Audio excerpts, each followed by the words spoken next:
नमस्कार मित्रांनो, आता आपल्या एक नवीन प्रॉडक्ट म्हणजे आलेलं आहे आपल्याकडं.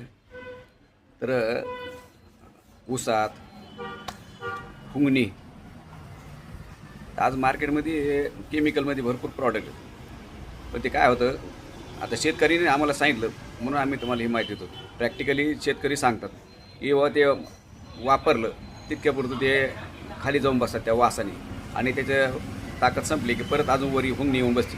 हुंगणी काही मरत नाही.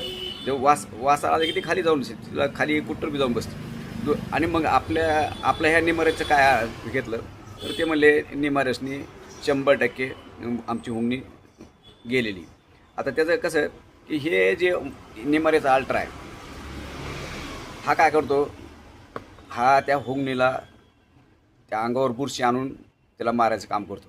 हुंगणी खाली किती बी जाऊ द्या, ते जीवाणू तिच्या बसर जातात, त्याच्यावर बुरशी आणून तिला मारतात. परत त्याची जनरेशन, पुढची पिढी त्या ह्याच्यामधून हुंगणी मिळाल्यानंतर तिथून परत तयार करते.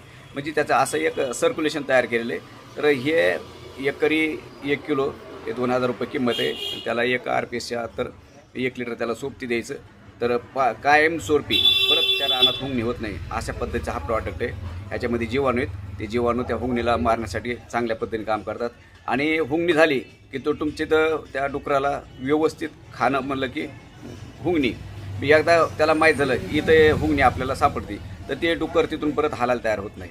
तर अशा पद्धतीने आपल्याला जर त्याचा बंदोबस्त करायचा, थोडा महाग आहे प्रॉडक्ट, पण परत त्या रानात हुंगणी होत नाही, कारण त्याची जीवाणू संख्या तिथं वाढत चालते, दरवर्षी डेव्हलप होत चालते. त्यांची पिढी तिथं ॲक्टिव्ह होत राहते. तर अशा पद्धतीने कोणाकडे जर हुंगणीचा प्रादुर्भाव असेल, परत घेडी होत नाही तिथं.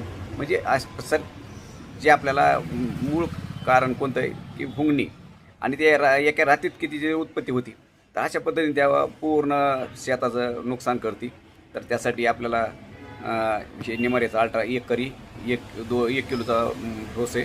ते आपल्या पाण्यातून द्या, ट्रेचिंग करा. एकदा जमिनीमध्ये गेले की ते त्यांचं काम करायला सुरुवात करते. अशा पद्धतीने जबरदस्त रिझल्ट आहे. आता हे शेतकऱ्याने आपल्याला स्वतः माहिती दिलेली म्हणून आपण ही माहिती सर्व शेतकऱ्यापर्यंत पोहोचत आहे.